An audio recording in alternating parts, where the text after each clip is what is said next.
محترم ناظرین، دنیا بہت بڑی ہے، آپ ہم تک کہاں پہنچیں گے؟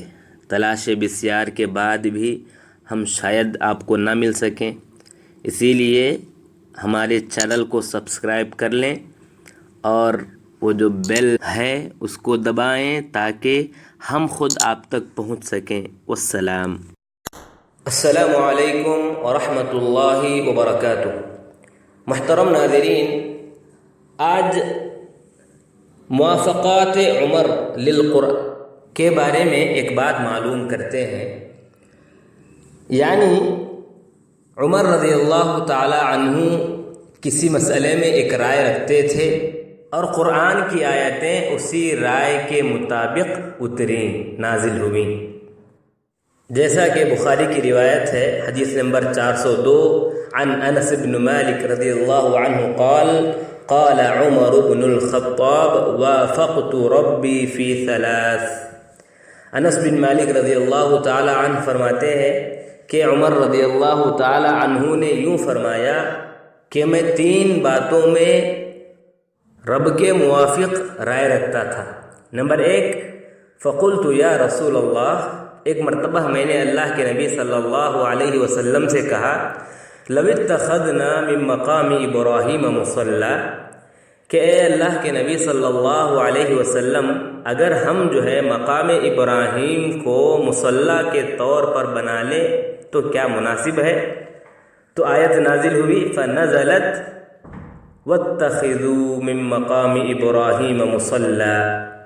نمبر 2، آیت حجاب، فرماتے ہیں قلت یا رسول اللہ، میں نے کہا اے اللہ کے نبی صلی اللہ علیہ وسلم، لو امرت نساءک ان یحتجبن، میں نے کہا اے اللہ کے نبی صلی اللہ علیہ وسلم، اگر آپ اپنی عورتوں کو پردے کا حکم دیں تو مناسب ہو، کیونکہ انہی بر و فاجر سب بات کرتے ہیں۔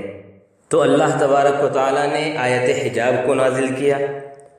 تیسری مرتبہ جب اللہ کے نبی صلی اللہ علیہ وسلم کی بیویاں ان پر غیرت کی وجہ سے جمع ہو گئی تھیں تو میں نے کہا، عسى ربه ان طلقكن ان يبدله ازواجا خيرا منكن، تو یہ آیت اللہ تبارک و تعالیٰ نے نازل کی۔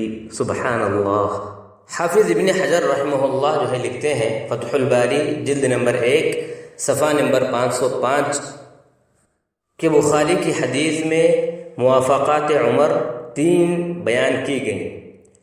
اس کا مطلب یہ نہیں کہ 3 ہی ہیں، بلکہ اس سے بھی زیادہ ہیں، جن میں عمر رضی اللہ تعالی عنہ کے رائے کے مطابق قرآن کی آیتیں نازل ہوئیں، جیسا کہ مشہور واقعہ ہے اسارہ بدر، یعنی بدر کے قیدیوں کے متعلق، کہ اللہ کے نبی صلی اللہ علیہ وسلم اور ابو بکر رضی اللہ تعالی عنہ کی رائے یہ تھی کہ ان بدر کے قیدیوں سے فدیہ لے کر انہیں چھوڑ دیا جائے، لیکن عمر رضی اللہ تعالی عنہ یہ کہتے تھے کہ ان کو قتل کر دیا جائے۔ اسی طرح منافقین پر نماز جنازہ پڑھنے کے بارے میں اللہ کے نبی صلی اللہ علیہ وسلم نماز پڑھانے کے ارادے میں تھے، لیکن عمر رضی اللہ تعالی عنہ منع کرتے تھے اور ان کو پسند نہیں تھا کہ ان پر جنازے کی نماز اللہ کے نبی صلی اللہ علیہ وسلم پڑھائیں۔ تو اللہ تبارک و تعالیٰ نے آیت نازل کی کہ آپ منافقین پر جنازے کی نماز نہ پڑھیں۔ اس کے بعد ابن حجر رحمہ اللہ لکھتے ہیں کہ ایسے 15 مقامات ہیں جہاں عمر رضی اللہ تعالی عنہ کے رائے کے مطابق قرآن کی آیتیں نازل ہوئی۔ سبحان اللہ۔